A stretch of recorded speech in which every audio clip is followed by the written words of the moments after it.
Almost a minute in.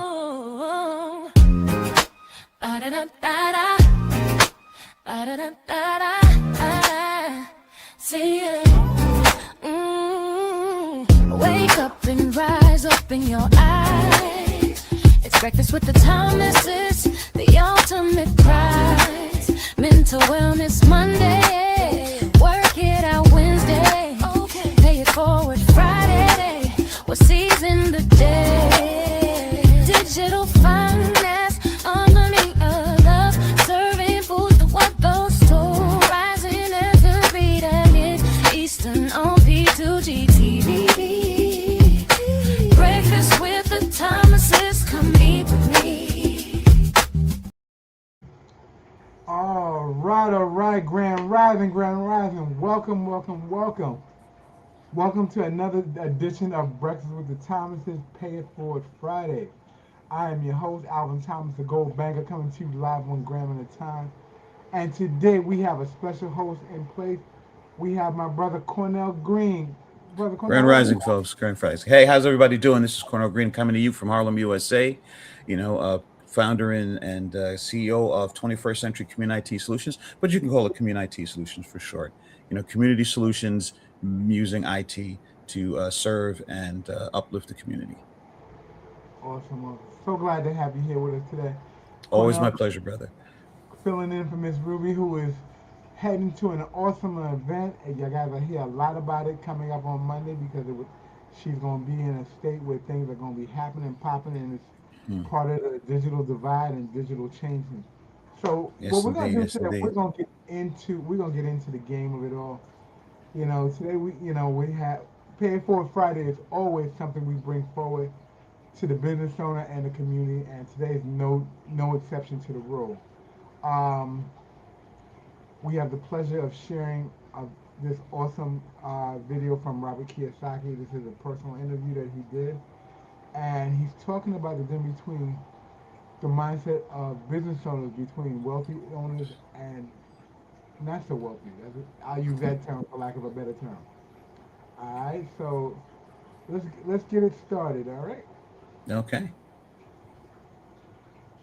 Check this out, folks, and we'll be right back.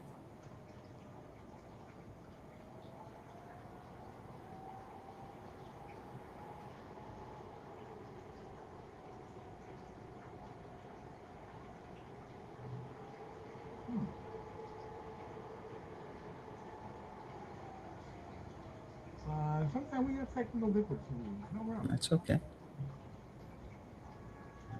Anyone who's been on the internet for more than a minute understands that sometimes it's like that kid you take out to the mall. They're well behaved until they get out in public. Okay,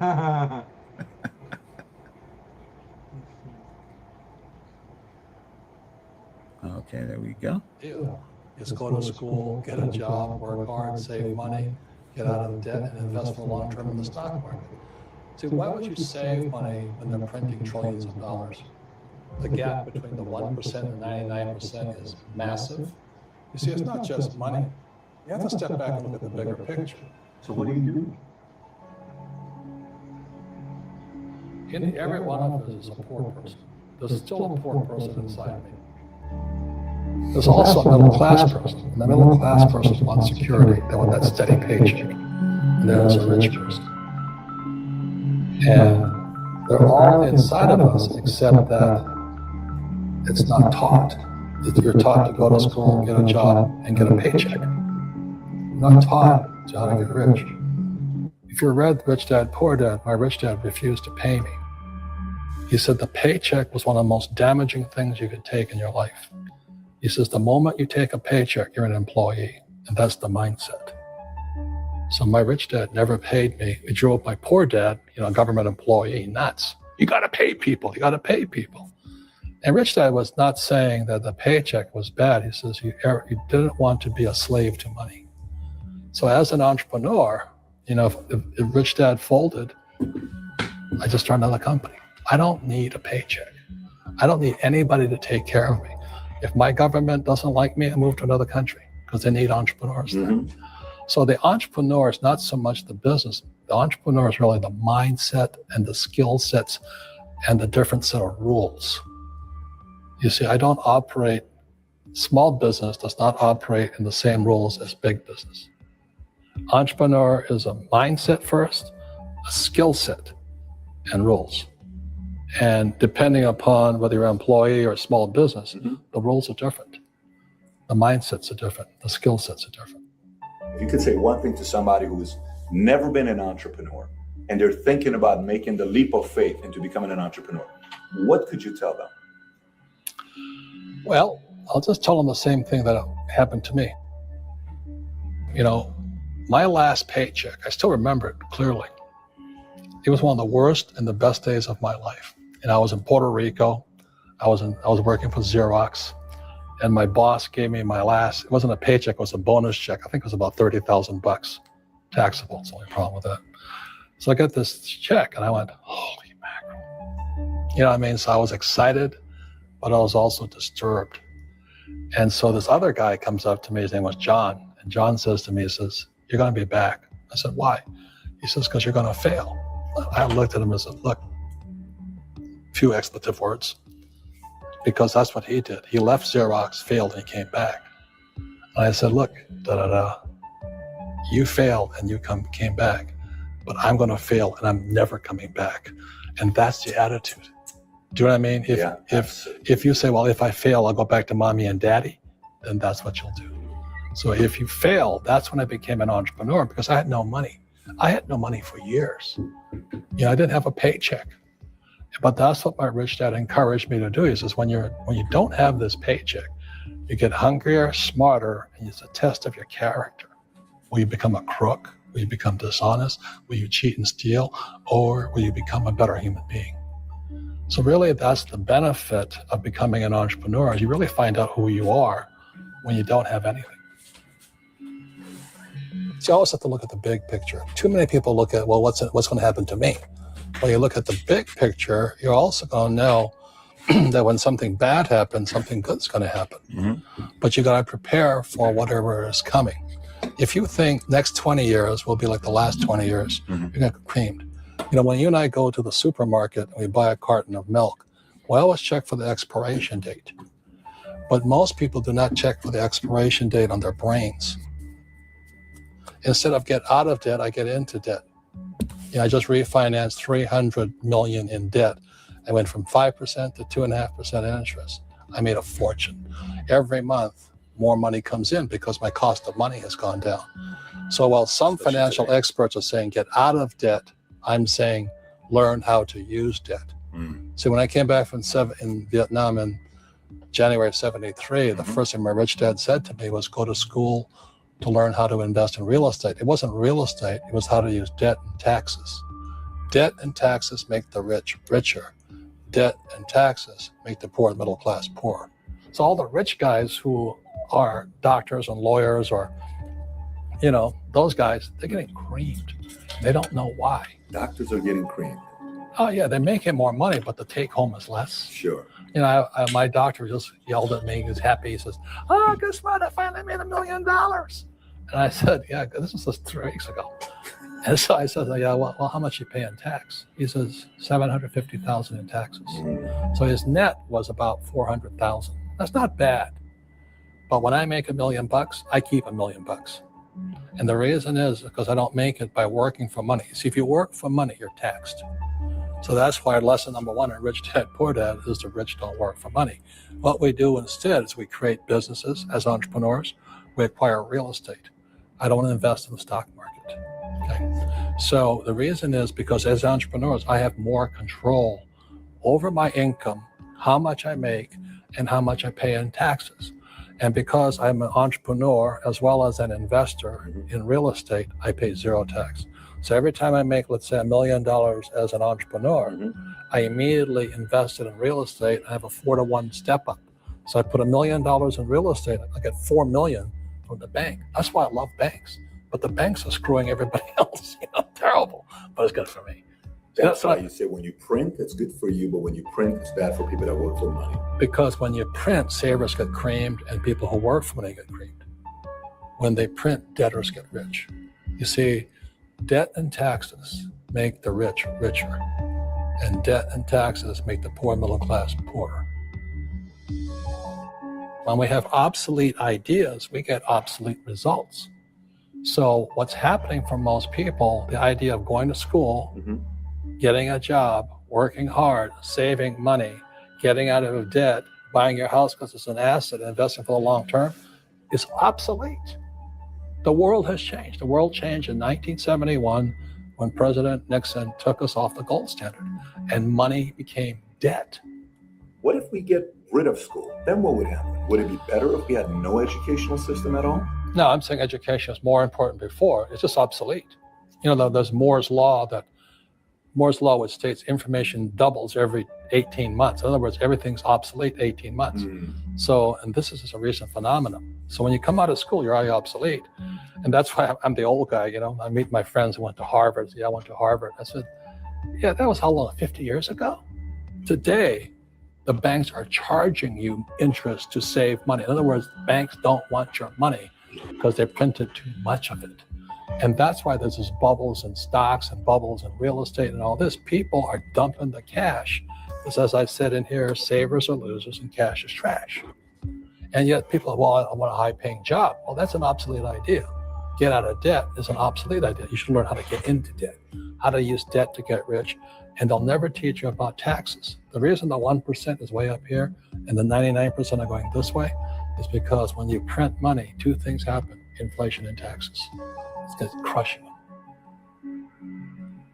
And any entrepreneur thinks, I'm just going to make money and going to start a business and make a lot of money because of what we talk about. They really have got to smell the roses, man. You know, that's not what the real entrepreneurs are doing. Most entrepreneurs, there's 28 million small business owners in America. 24 million are what are one-person entrepreneurs. They're called non-employee entrepreneurs. So and that's what happens is when people don't really understand what an entrepreneur does. So most big people are self-employed, but they're not really entrepreneurs. The self-employed pay the highest taxes of all, and nobody tells them that. Yeah, it's also called the entrepreneurial spirit. But what we were actually talking about was there's no such thing as a bad economy. You know, there's external, you and I, we all have an external economy, but we also have an internal economy. And the willpower is to change our internal economy. So for me, I can see the good and I can see the bad. I don't really give a damn because I'm going to be rich anyway. But a poor person with a poor personal economy, all they're going to see is a bad economy because they don't know how to make money in any economy. And a middle class person, they have a middle class economy. You know, what they want is a nice house, a steady paycheck, and the job and the car. And so when you take their job away, to them, that's disaster. Well, since an entrepreneur doesn't have a job anyway, it's no big deal. So all I'm saying to people, that's what Bucky Fuller taught me, is always two sides. You know what I mean? Unity is plural, at minimum two. So if you think the economy is bad, it's because your economy is bad. If you think that steady, employment is important, then you'll see an economy without jobs. Your economy versus the external economy. Where you control versus where you can't control. I can control. Yeah, it's called an internal focus versus an external focus. So the real entrepreneur has an internal focus that if they fall down, they say, "Oh, this is good because I'm going to go up higher." You know, the average person will fall down and say, "Oh, I'm going to take some Prozac," or somebody has the mistakes. "Oh, the mistakes don't matter." Well, mistakes matter. It means you didn't know something. But a real entrepreneur, whether they fall down, they always can go up. They can stand back up and go higher.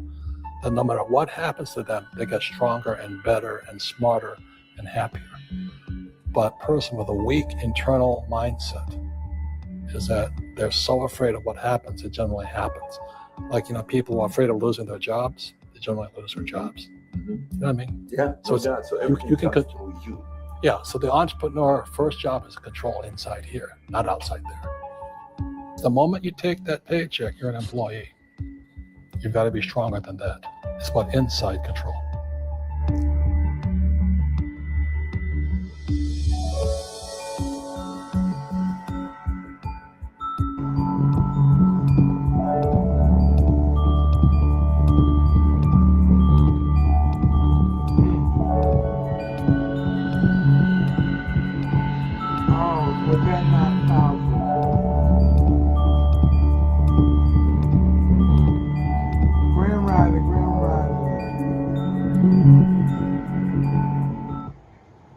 All right, all right, all right.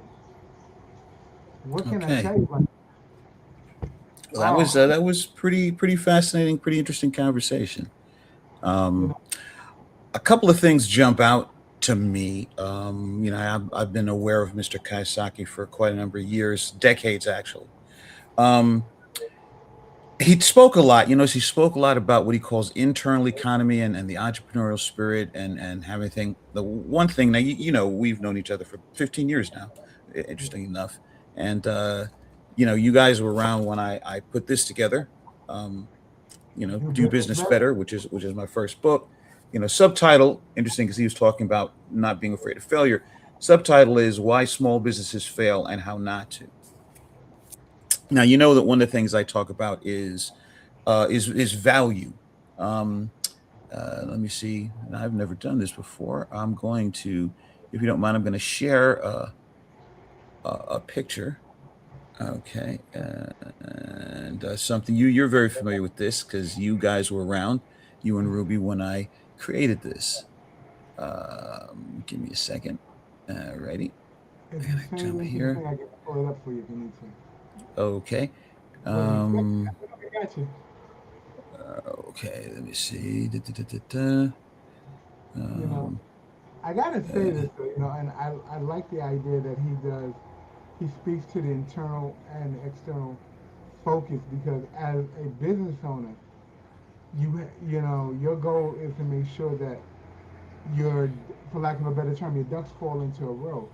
And a right. lot of times, as a individual business owner or an entrepreneur, we get stuck in the idea of becoming an employee that work. We're a business owner that works for ourselves, and we're actually still in the employee mindset, and Yes. we haven't truly made that jump to True. say this True. is what we're going to do, and Right. we're still expecting the other. Sometimes we're still expecting the other shoe to fall, and someone else to pick up what we're missing. And for the better Right. part, and most of the time, it's how to get the next client. Because Right. we Now, work speaking of with which, I got an image queued up here in the present. I don't know if you see that. I uh, put something in here, the little present feature. So I don't know if you see that in your console. Let me see. Let me see. Yes, got it. Got it. Got Yeah. it. Okay, so let's do this. Let me shift this over real quick. Bring this to the image, and let's add that. Okay. So this is something I know you're familiar with it. It's in the book. This is something when I met Ruby back in 2011, and we started working with Operation Hope, presenting the first session of their entrepreneurial training program. Now, the reason I bring this up is because Robert was talking about the difference between being an employee and having the entrepreneurial mindset where you can make your economy happen. And I thought that was cool. The thing is, I felt he was being a little vague, but it's a good jumping off point.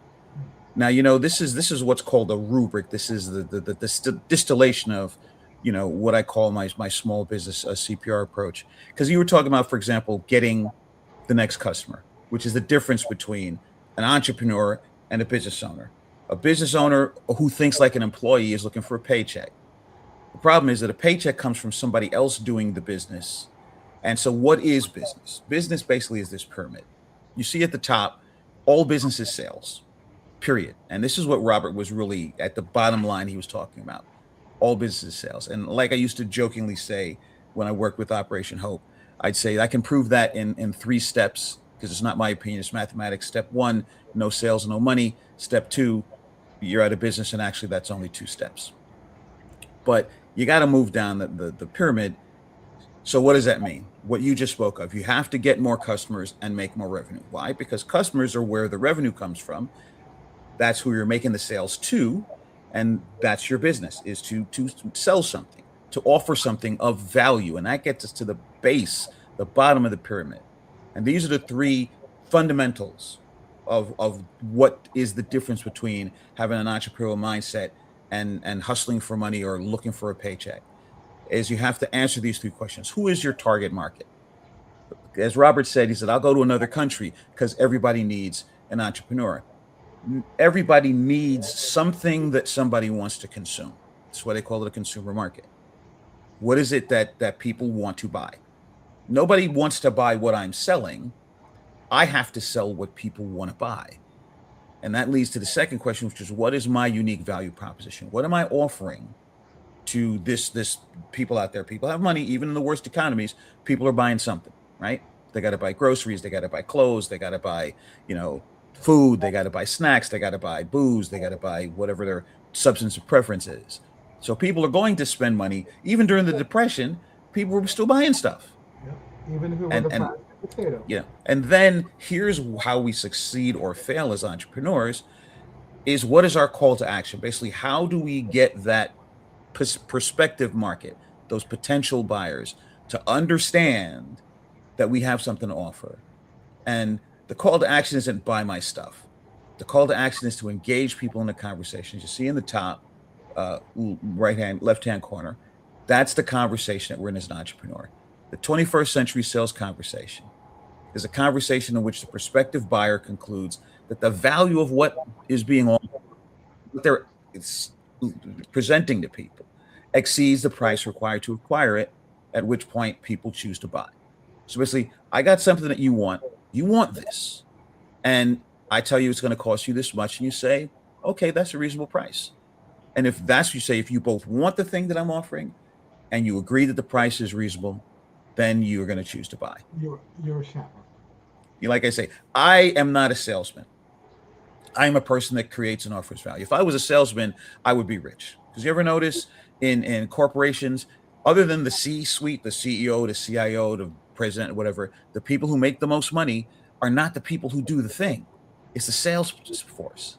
Yes. Okay, because nobody gets paid unless you sell what it is that they're making or offering, the service they're providing, etc. So they're always going to make more money because they're how everybody gets paid. They're even how the people at the top of the food chain get paid, the C-suite. Because unless the CEO or the CIO or the CEO or the chief, the vice president of finance, unless they're out there making sales and bringing in customers, they're dependent on the sales staff to get paid. And so basically, what happens as entrepreneurs is we're everything. We're the founder. We're the worker bee. We're the office manager. We're the sales force. We're the customer service support. We're the people in the front assembly line that's actually putting the products together. We're the people who deliver this stuff. We're everything. And that's the entrepreneurial mindset. And so that's why I felt that Robert wasn't saying anything that was false. He was just being a bit vague. But then it was a 10-minute video. How much could he really get into things, really get into deeply? And of course, a lot of people who've seen it, they've read his book. So that's why you write a book. That's why I wrote this book, because it's too much for me to try to say in a short conversation. So you write it down, and then if people are really interested, buy the book, read the book. It's all in there. And So you can take this down now. One of the things that you really have to, come upon is the fact that Robert Kiyosaki wasn't telling people how to do business. He was telling you the outcomes, essentially. Right. So Yes. that's like, okay, I'm not going to tell you how to do it, but Yes. I'm going to tell you where you end up if you do it right. Yes. And one of the things that we got to realize as individuals and people, no matter what you do in your life, you are a business entity to yourself. Whether Yes. it be a housewife who manages a home, whether you're an employee for a corporation and you're doing a job, you in itself are traditionally a business everywhere you go. Wherever you stand, however you create money, you're a business. And if you're not doing these things, you're either not producing or you don't have a place to live. And let's keep it 100%. Yeah. You don't have any place to live. So one of the things I want people to really look at is we really got to get down to the idea of what the big picture is when we're talking to you guys. And I want to thank everybody for being on. We're on. This is Breakfast with the Thomas Paid for Friday, and we're on 7 different platforms all the time. We're on 7 platforms all the time, Yes. making sure that this information gets to people and they get a chance to jump in and say what's on their mind. Right. You really got to take into concern that what for you, what is your value proposition? What do you want to? Yes. And this speaks to his internal focus. You know, Yes. if And if you're I could not, just jump in for a second, one of the things that he was really speaking about, and we discussed this before we started this stream, is its mindset. See, that's what he was saying. It's like, look, I will always succeed, even when I fail, because my mind is focused on success. And so he's broken down what success is. Success is offering value. So if this fails, if the market shifts, and I say, where, first of all, what's the new market? And then what is the thing of value that people want that I can do? Because he can't do everything. He's not a construction worker. He's not a programmer. He's not going to write an app, but he might engage the services of people to create app. Like he created a board game to teach the principles of Rich Dad, Poor Dad. Okay, now you can see, oh, that's just a game. No, it's not. That's a tool. And some people could buy it just because it's a game, because people like board games, just like they buy Monopoly. But they don't realize that Monopoly was actually created, the woman who created Monopoly way back in the day, it was to expose the way that rich people, particularly in real estate, exploit the poor. So the object was not to be the last man standing and grab all of the property and all the tools. The fact that the game worked that way was exposing the fact that that's ultimately what ends up happening. and See, but that's people part of, forgot the intention of the game, and they became the thing she was trying to warn people against. and that's really funny because when we play Monopoly, our whole goal is to, for lack of a better term, is to get control of boardwalk and get control of the most hotels. But Exactly. the message, the true message behind it was, for lack of a better term, sometimes it gets missed. The big picture was, this is what the wealthy are doing.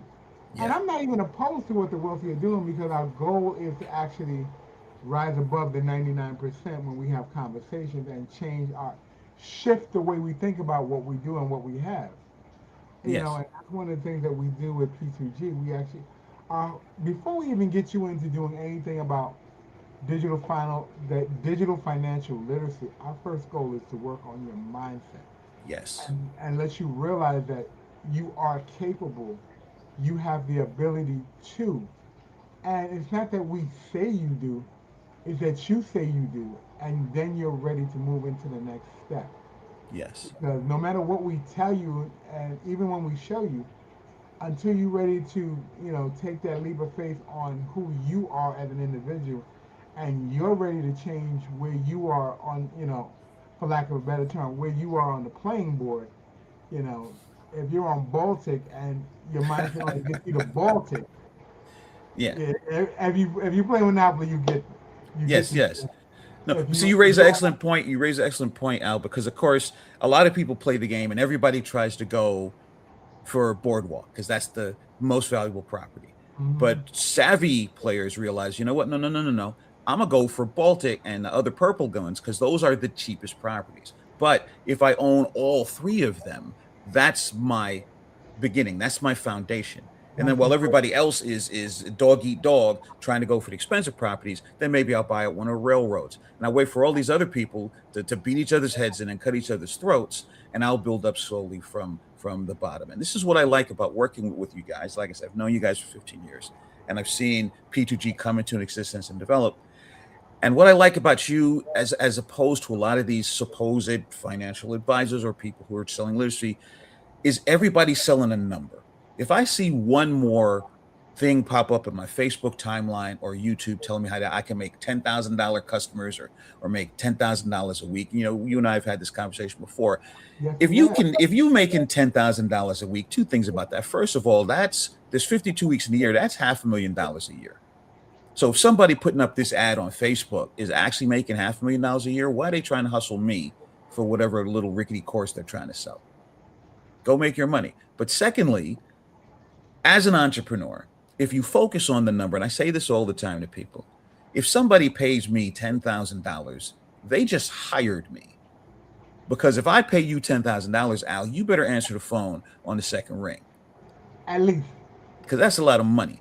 And so basically, that is an employee that employer that's not paying me any benefits, that's not doing any withholding, that's not giving me any workman's comp, that's not giving me any unemployment if I get let go. you know. And I say to people, you can make $10,000 by having one $10,000 customer, or you can make $10,000 by offering something of value of $100 to 100 people. To me, I'd rather do it the second way, because more people have $100 than have $10,000. And second of all of these things, especially now that whole AI hype cycle and it is up, everyone's jumping on the AI hype train, and they say you can make. First of all, what they never tell you, Al? They never tell you what it is you're going to do that people are going to pay you $10,000 for. Well, They just first of all, float this number up in your head like a carrot to get Cornell, little suckers to buy their course. you are absolutely right. Because guess what? They're not in the, you're not in business to give your work away. You're in business so people can come see you. Yes. We'll give you the who, what, why. Yeah. Then if you want to know, you got to come. You got to come Yes. see me with the Yes. how. Yes. Exactly. And Well, you're that's there. the whole thing in business. Yeah. And you're there to offer people value, not to hustle their money. No. If you've got something that's valuable, and the thing I had to realize, because I'm a tech guy, and when I first started working for myself, I would always talk in terms of technology. Here's the thing: it took me a hard way, skinning my knees and bruising my knuckles to learn. Nobody wants to buy technology right now. I build web platforms for people. Nobody want what people want. I had to learn, because I've told you this before. I build full platforms, not just websites, but platforms. Everything you want. You want e-commerce. You want online education. You want sales funnels, outbound email campaign. All that. I build that for you, self-owned, no recurring costs on the WordPress platform. But when I made this transition from server support, which is what I did in my corporate life, to web development or web platform development, I would start to talk to people about the technology. I use WordPress. It's the number one content management system on the planet. 40% of the internet is it. People are falling asleep before I finish that sentence. And I finally realized that here is the conversation. You have a business or you work for yourself, and you're looking to save time, make money, and get more customers. Yes? And if your answer is yes, then let's have a conversation. Mm-hmm. Notice that took much less time to say, and nothing in it was about how I do or what I do. And what's cool about that is, well, actually, not even cool, but what's relevant about that, when you sit down for a meeting, even after you've talked to people, they want to know what your pitch is. Give it to me in 11 seconds, Yeah. and this will tell me whether or not I want to take that first cup of coffee with you in the morning or not. Right. Because if we're gonna sit there and go around, the mulberry bush, I don't want to be here. I have a business to run. I'm here to see if you can help me move me in the direction that I want to go. So, Yeah. one of the things, Ruby and I have talked about is when you're talking to somebody, if you don't get them in the 15 to 30 seconds that you actually introduce yourself, when Yes. they agree to the meeting, that meeting's over before it got started.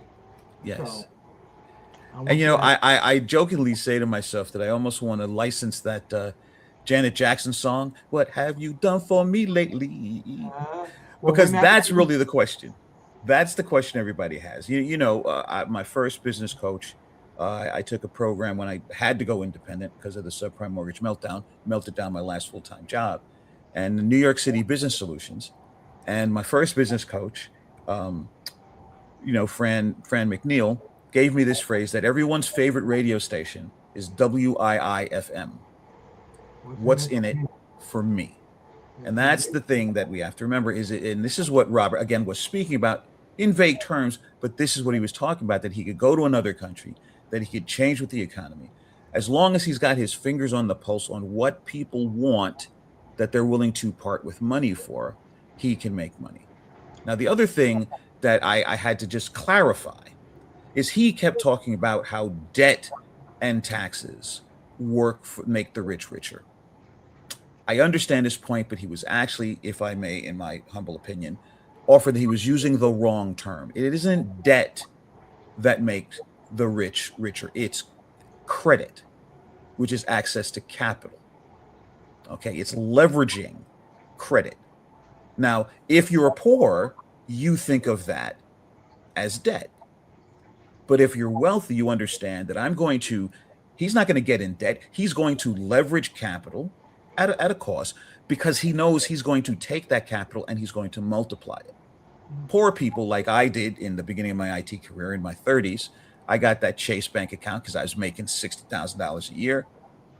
And I maxed that credit card out so fast, you'd think I was trying to be Usain Bolt and beat him to the finish line. Because, like a lot of people, I was using that credit card as if it was my money. But it's like that first month, they're going to want that minimum payment, or they're going to start charging interest on it. Very true.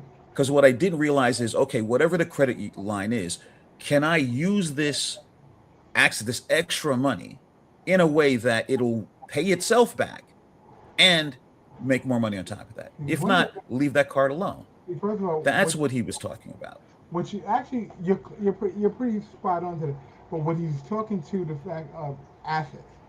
Credit Yes. lines are assets. Yes. And most people use credit cards, like you said, as free money. Yeah. Not realizing Oh, to the ill of their some well-being.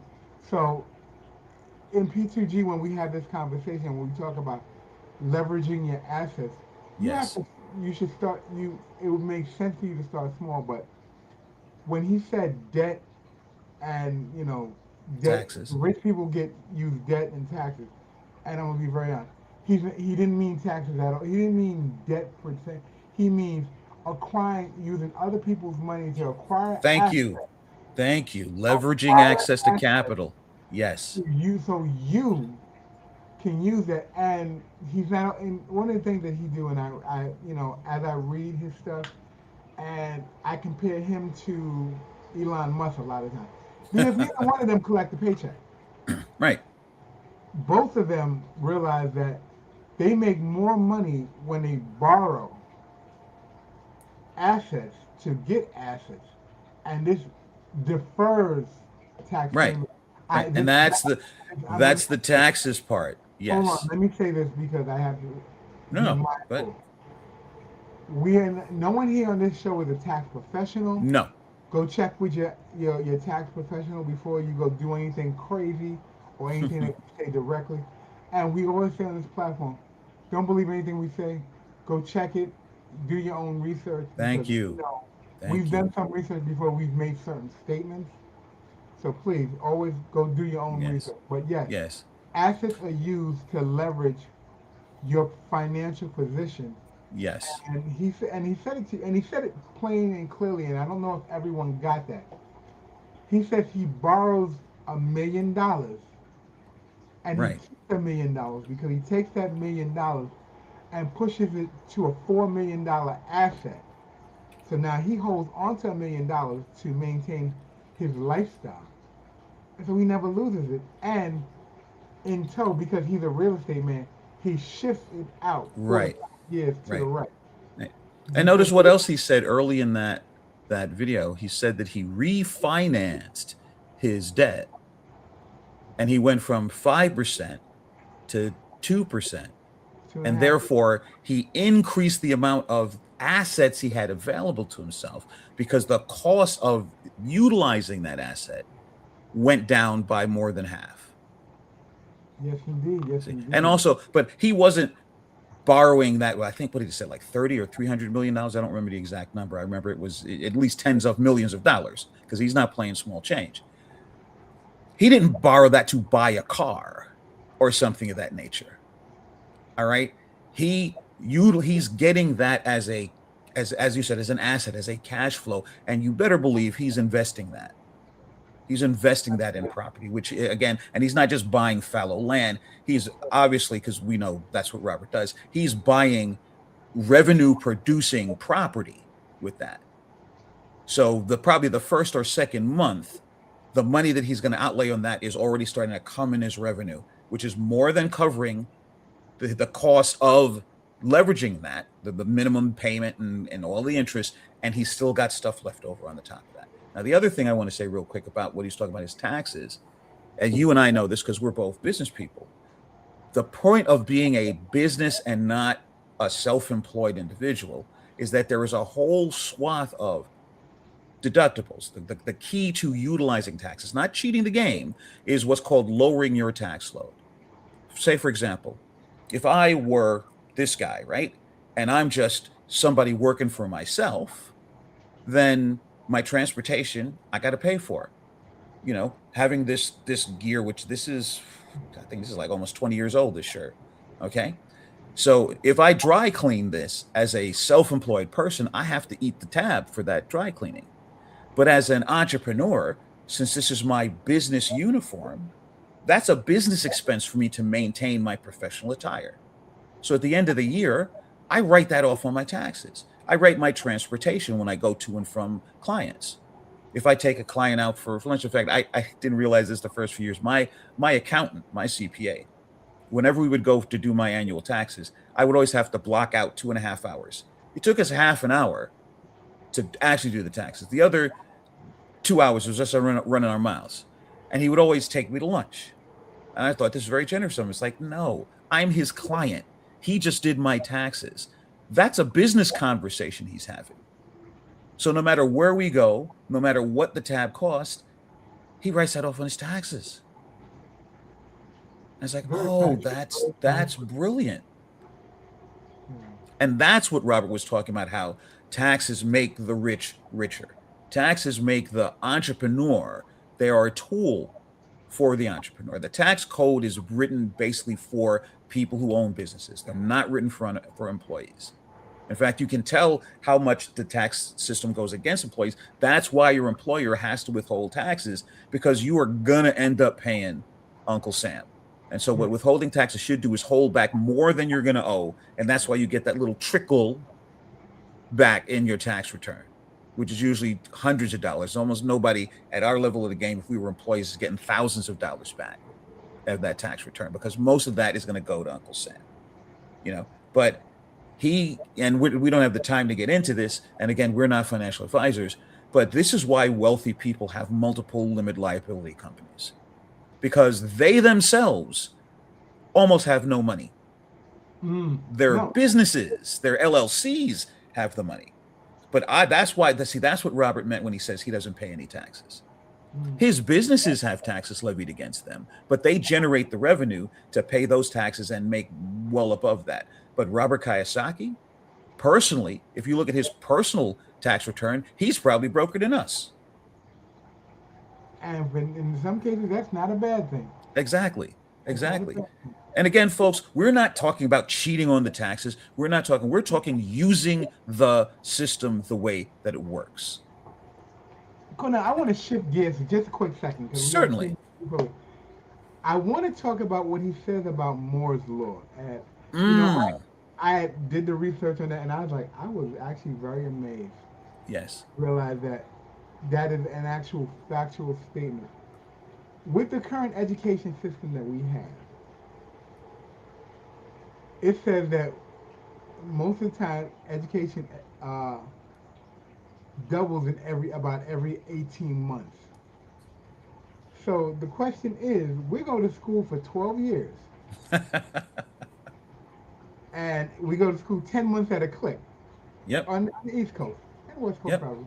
But essentially, the Rockefeller plan is 10 months, which is the agricultural plan for food. Way back in the General Education Board, back in the early 1900s, John D. Rockefeller and Frederick T. Gates. To the Industrial Revolution. Yep. So what do you think? What, in your opinion, being and I hate to say it, America is considered probably the furthest back in education. What if we had to sit there and just factually say, how could we update the education platform? What would you say? Okay. And do you think? It's glad that you asked that, because I actually the real thing. Here's the thing. You notice that there's a move towards homeschooling. And you just hit the nail on the head. The old model, which is about 120 years old at this point, General Education Board, founded by John D. Rockefeller, the first billionaire in human history, through and his lieutenant Frederick T. Gates, who famously dropped the statement that is into the quote often stated that we don't want a nation of thinkers, we want a nation of workers. Yeah. The educational system is designed to train minions to work in factories.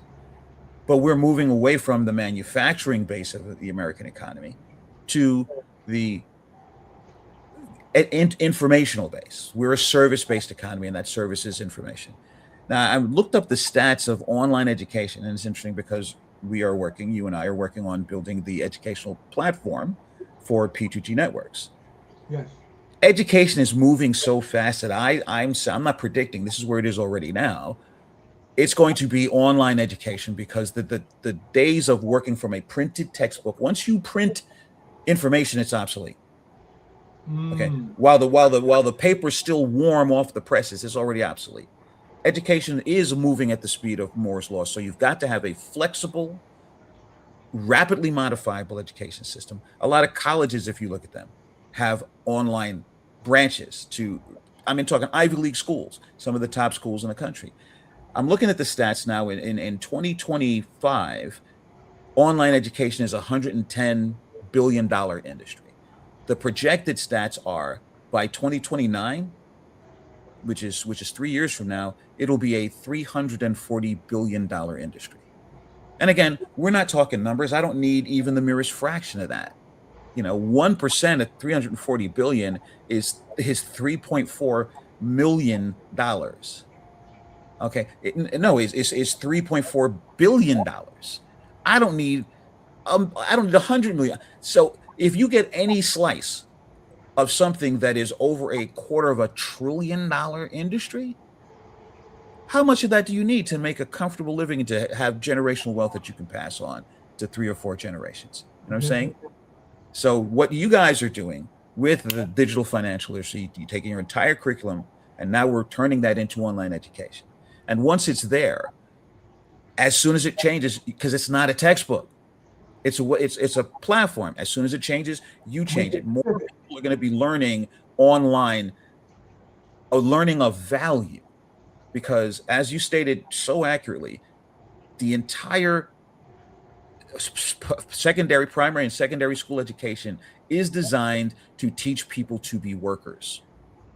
And that's it. It's not designed to teach them to think critically, because look at where we are politically. If people could analyze things critically, that's all I'm going to say. Okay. Thank So you. you got a lot of educated Yeah, people who can't reason because they were never designed to reason. And Frederick T. Gates stated specifically that it was not their intention to ever teach people to think. They weren't going to make them lawyers or doctors or writers or teachers. Look, we got enough of those. We meaning the moneyed class. We're going to teach them to happily work with our molding hand, as I said, and to enjoy their lives as we find them and be happy. Basically, to stay in their place. That's what school is designed, and that's not just up to high school. That's college. That's university. That's advanced stuff. It's designed to teach you to go to work for somebody else. And that, those days are rapidly becoming obsolete. that is a very much a hierarchy mindset, and as much as I'd like to say, I don't like to say it that way, but that's exactly what it is. Yeah. This is why P2G is doing what it's doing, and let's get to the meat of it all. There's two possible futures out there, and in this conversation where we're going is you can stay without knowing how to operate the infrastructure on how to move your own personal finances, because all this happens truly at the base of your personal finances.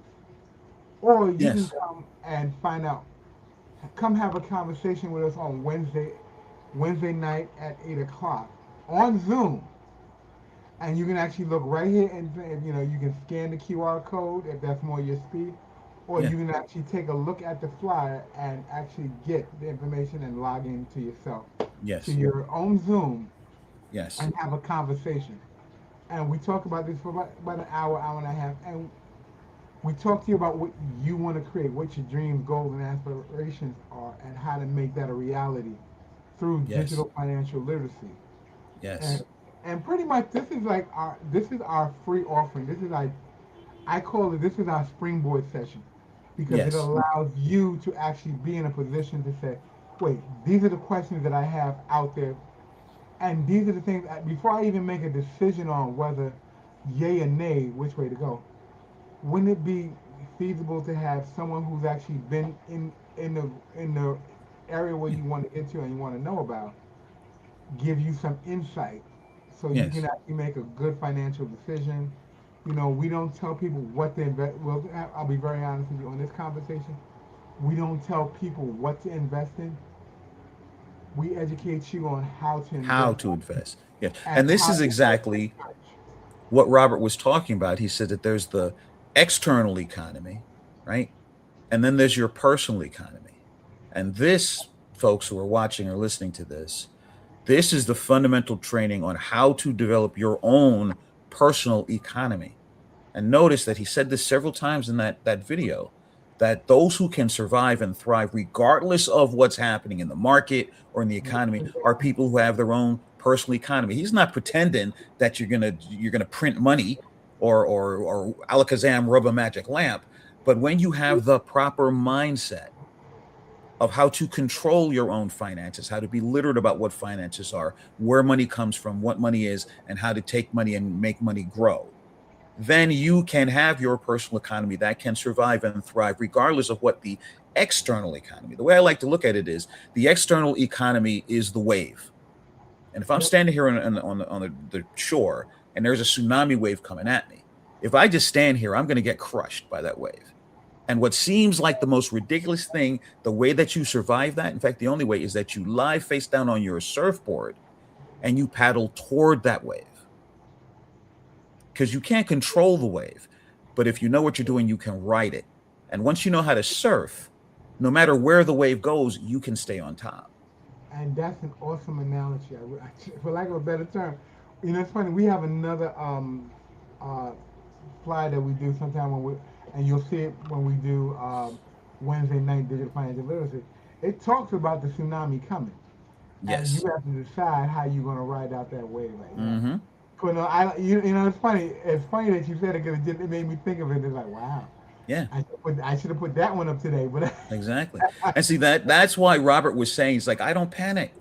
No matter what happens, I'm going to survive. And yeah, I know people are kind of, like, for example, I'm a technology professional and I see the boomerang, the AI boomerang economy.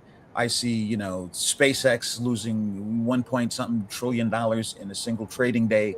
I see a lot of the AI. Look, let's be real. Like the internet itself, which is why we're having this conversation and sharing this stream. Like word processors, like automobiles, AI is not going anywhere. Okay, but every new hype cycle has got to correct itself. I mean, nowadays you believe that AI is going to put your kids to bed, mow your lawn, and slice your bread. but No, it's not. It's a tool. Everybody's acting like it's going to be the substitute for your brain. And as we've discussed privately, AI is an amplifier. Your brain is the instrument. Okay. Money is just a tool, it's an exchange of energy. Your mindset, more than anything else, is what determines how much you have, how much you grow. If all mhm. you do is take it from somebody else who cuts you a paycheck, and this is what Robert was saying, that a paycheck is a trap. He wasn't saying don't get paid. But what he's saying is don't become shackled to a paycheck, because then if the paycheck stops, what are you going to do for money?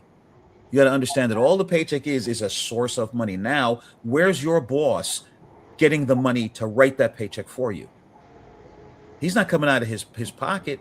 He's got a revenue generating enterprise, a business. He's paying Absolutely. you out of the revenue of that. Why? Because you are an asset to him. The work that you do is worth more to him than the salary he pays for you. And that's true. That's why you always have these conversations about they don't pay me what we want. No, he pays you just enough to keep you coming. Exactly. Just enough to keep Exactly. you coming. Yeah. And And then the essence of what Robert was saying is, if you want to get paid what you're worth, you've got to pay yourself.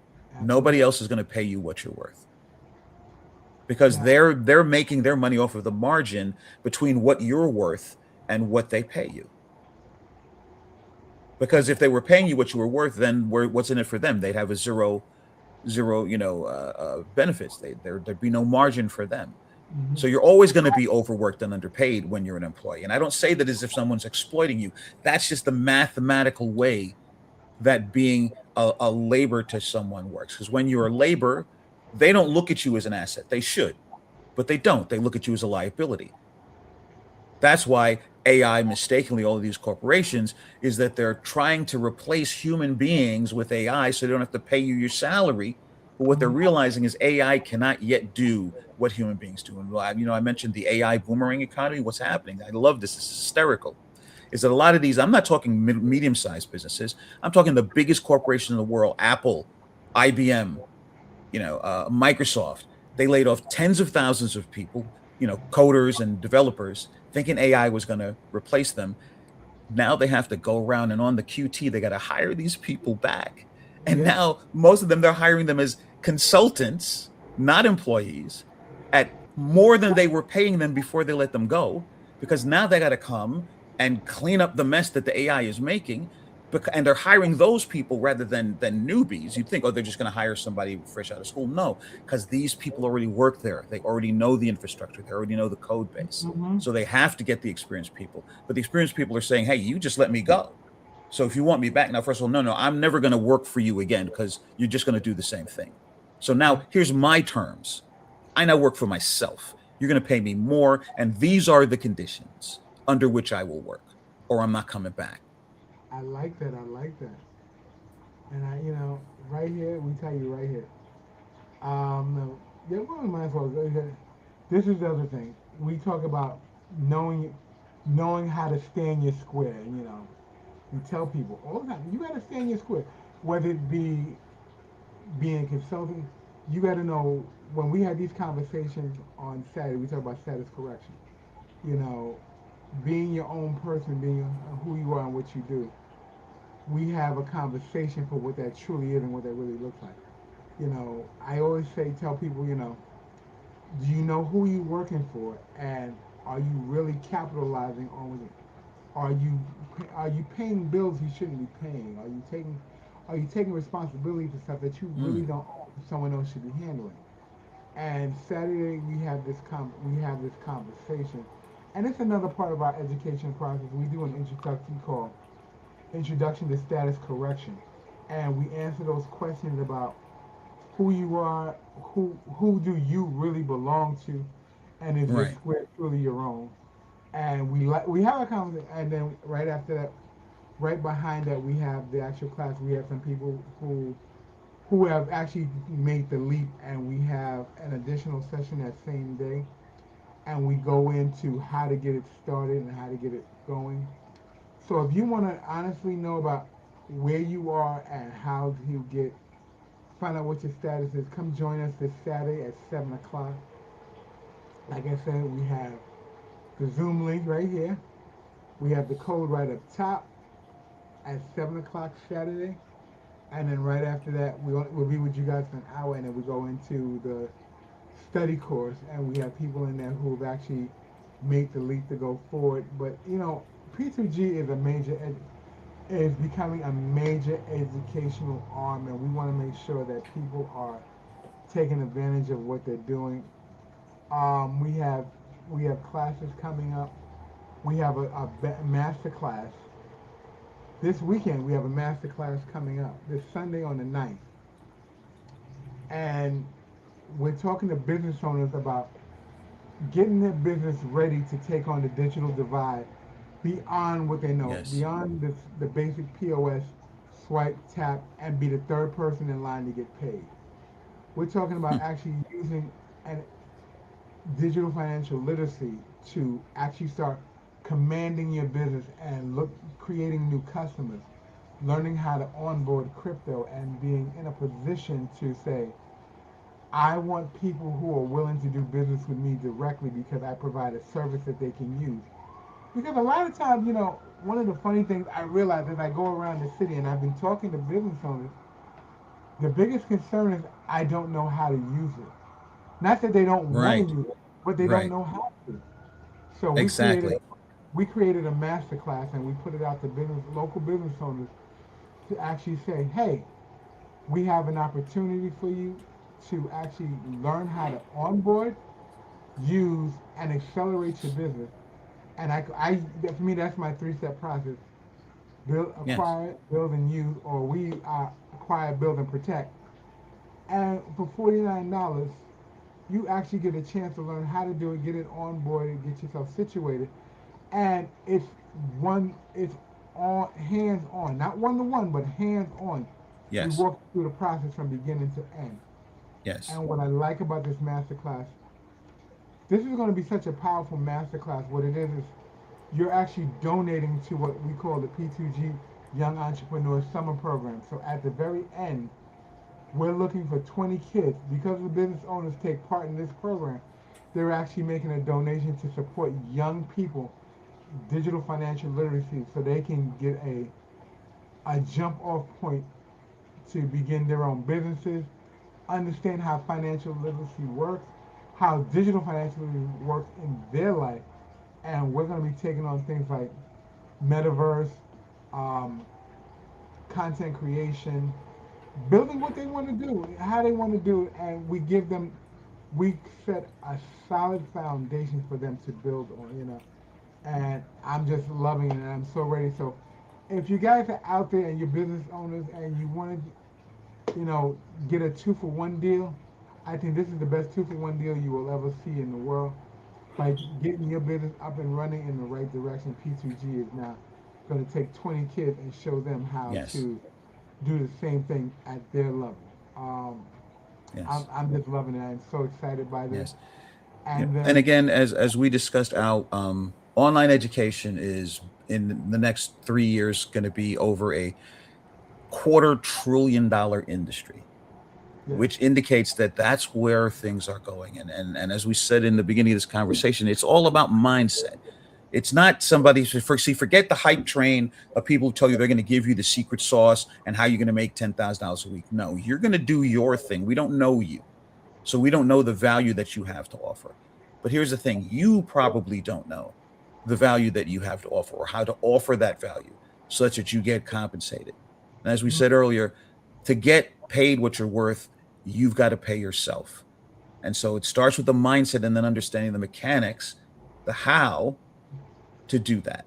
You're still going to be the one who's going to figure out what it is you're offering and who it is you're offering it to.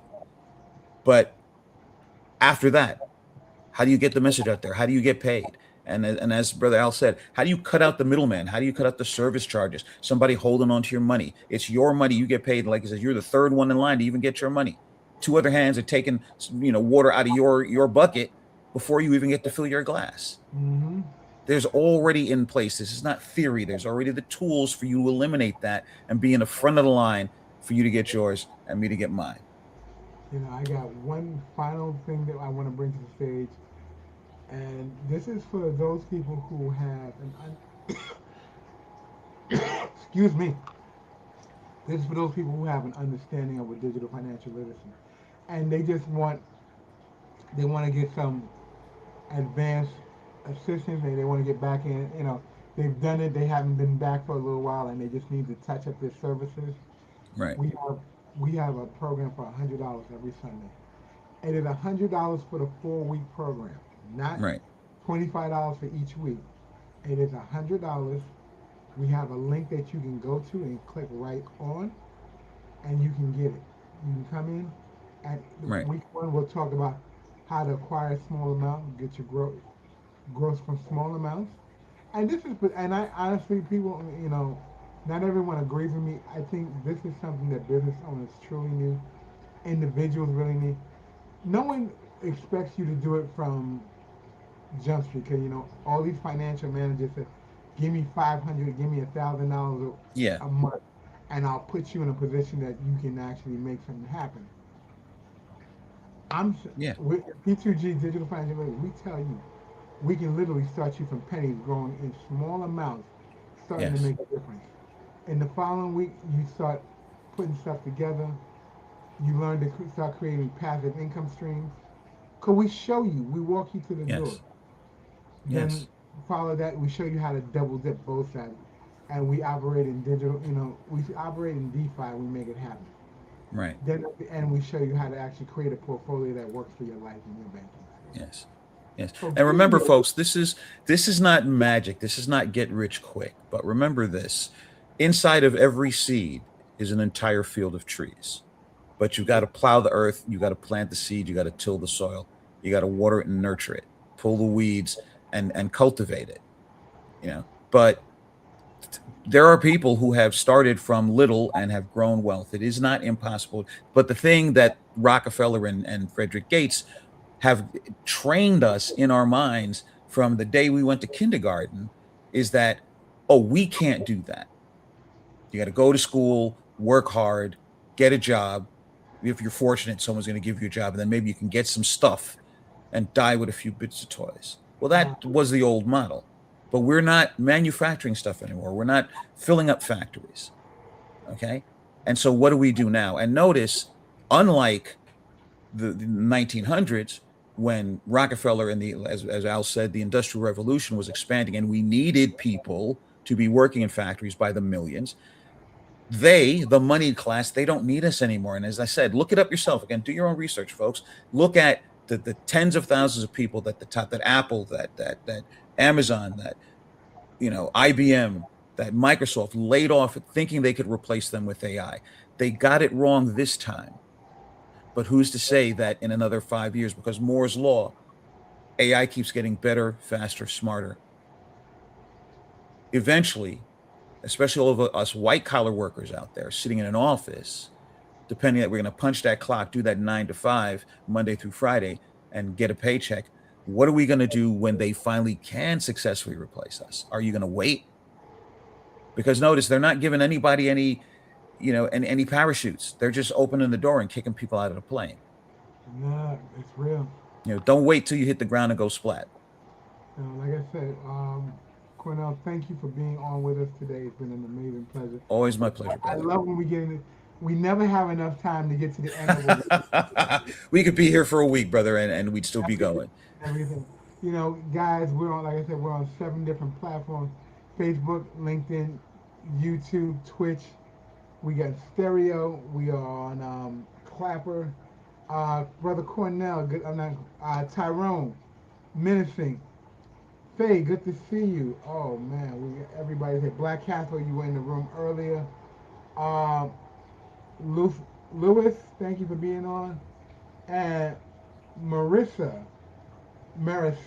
thank you from Clapper. We love having you. I hope you enjoyed the show. I hope you enjoyed the conversation. Definitely, if you like what you see or like what you hear, come hit us in the back chat. We're at p2gnetworks.com. You can click the link on the pages. We're out of here. Yes. All right, folks. Anything else? Just remember, folks, that you, as Robert said, and this is true, that you can control your own destiny and you can create your own economy. It's not quick, it's not easy, but it's possible. And if you want to learn how, p2gnetworks.com. And thank you again for Cornell being on. And y'all guys, get his book from Amazon, Do Business Better. So look at this cover right here. And let you know, folks, I am working on the 4th edition. This is going to be the post edition, the post-COVID edition. I'm adding 22 new chapters and completely revising it.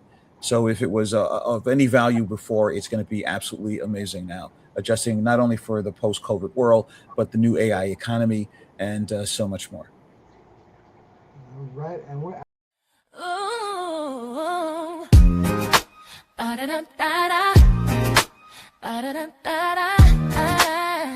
see you. Wake up and rise, open your eyes. It's breakfast with the Thomases, the ultimate prize. Mental Wellness Monday.